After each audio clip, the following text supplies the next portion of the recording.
Break के बाद आपका एक बार फिर स्वागत है news 18 Chhattisgarh celebrity talk show हौसलों की उड़ान में। बातचीत का सिलसिला आगे बढ़ाते हैं और मिलते हैं अपने अगले स्पेशल एक्सपर्ट मेहमान से।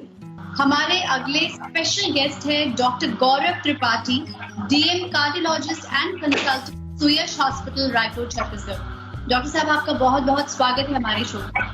नमस्कार डॉक्टर त्रिपाठी, सबसे पहला सवाल मैं आपसे यही कहूंगी कि जो कार्डियोवैस्कुलर डिजीजेस है या जो हार्ट एलिमेंट्स है, उनसे प्री मैच्योर डेथ इंडिया में सबसे ज्यादा होती है, more than double of the western countries. ऐसा क्यों? इंडिया में डिजीजेस ज्यादा होती हैं क्योंकि इसके लिए जो रिस्क फैक्टर्स हैं वो इंडिया में ज्यादा है। हम पूरी दुनिया की डायबिटिक कैपिटल हैं। हमारे यहाँ हाइपरटेंशन हर तीसरे में से एक आदमी को है। उसके अलावा हम न कि ज्यादा बल्कि हम 10 साल पहले इन बीमारियों से ग्रसित हो जाते हैं। इसके लिए कई सारे कारक रिस्पॉन्सिबल बताए गए हैं। उसमें से एक जेनेटिक फैक्टर है, जिसके लिए हम जेनेटिकली ज्यादा प्रीडिस्पोज्ड है अपने वेस्टर्न काउंटर पार्ट से।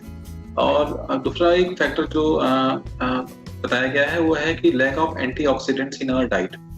पर इनके अलावा अन्य भी कई फैक्टर जो कि पूरी दुनिया में कॉमन है, वो हमारे यहाँ भी प्रिवेलेंट है, वो इन बीमारियों को बढ़ावा देते हैं। इंडिया में ये डिजीज ज्यादा है, बल्कि जो अभी देखा गया है कि पिछले कुछ सालों में स्पेशली जो यंग मेल इंडियंस हैं, उनमें ये हार्ट एलिमेंट्स का इजाफा हुआ है। इसका क्या कारण है? रिसेंटली देखा गया है कि यंग इंडिविजुअल्स में हार्ट अटैक और उसके बाद होने वाली जो मौतें हैं वो ज्यादा हो रही हैं।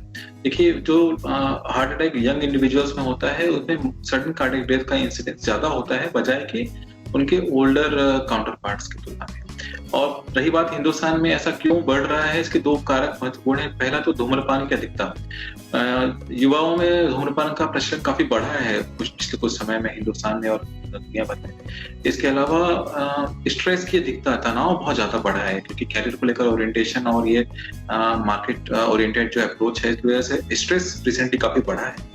और ये दोनों मिलके युवाओं में हार्ट अटैक और उसके फलस्वरूप होने वाली मौतों को बढ़ावा देते हैं। डॉक्टर साहब, लाइफस्टाइल है हमारे देश में, वो स्पेशली बहुत गलत है हाइपरटेंशन, डायबिटीज और हार्ट एलिमेंट्स को लेकर।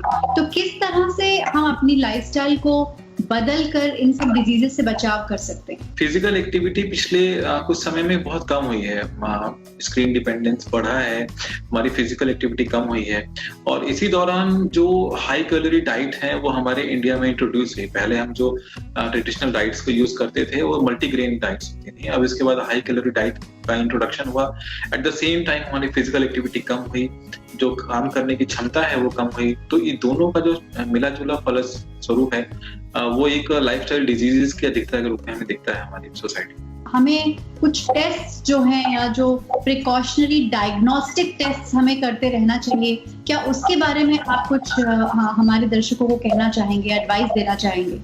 सारे लोग जिनको ऑलरेडी डायबिटीज है या जिनको ब्लड प्रेशर है या जिनकी फैमिली में प्री मैच्योर कार्डियक डिजीज की हिस्ट्री रही है, उनको तो समय समय पर अपनी जांच, जो डायबिटीज के पेशेंट उनको शुगर की जांच, कोलेस्ट्रॉल की जांच, बीपी के पेशेंट को शुगर, कोलेस्ट्रॉल, बीपी की जांच, और जो ऐसे पेशेंट जिनके घर में पहले से ही इस तरह के मरीज मौजूद हैं प्री मैच्योर, उनको तो रूटीन स्क्रीनिंग कराना चाहिए। और एक ऐसे इंडिविजुअल जिनको भी इसमें से कोई रिस्क फैक्टर नहीं है, वो 45 साल की उम्र के बाद फिर भी अपना रूटीन टेस्ट करवाएं। डॉक्टर साहब, मैं आपसे पूछना चाहूंगी कि हृदय रोग को लेकर रायपुर में किस तरह का इंफ्रास्ट्रक्चर अवेलेबल है, किस तरह की मेडिकल फैसिलिटीज हैं? टेक्नोलॉजी ट्रांसफर की जब बात करते हैं तो वही चीजें छोटे शहरों पर भी लागू होती है। पिछले 10 सालों में मेडिकल सेक्टर में बहुत घुमाया है और आज रायपुर जैसा शहर जहाँ पहले हॉस्पिटल्स की बहुत ज्यादा दिक्कत नहीं थी, अभी समस्त तरह की सुविधाएं यहाँ उपलब्ध हैं। हमारे कार्डियोलॉजी फ्रेटर्निटी की बात की जाए तो यहाँ के डॉक्टर्स काफी अच्छा काम कर रहे हैं और सारे काम यहाँ पे आज की डेट में होते हैं। तो because of technology transfer and because of increase awareness, आज टायर 1 और टायर 2 सिटीज के बियॉन्ड भी हम मेडिकल केयर का रूप देख रहे हैं। थैंक यू सो मच, आपने बहुत अच्छी एडवाइस भी दी लाइफ स्टाइल चेंजेस को लेकर, और ये भी बताया कि किस तरह से डायग्नोस्टिक टेस्ट कराते रहना बहुत जरूरी है। थैंक यू डॉक्टर साहब।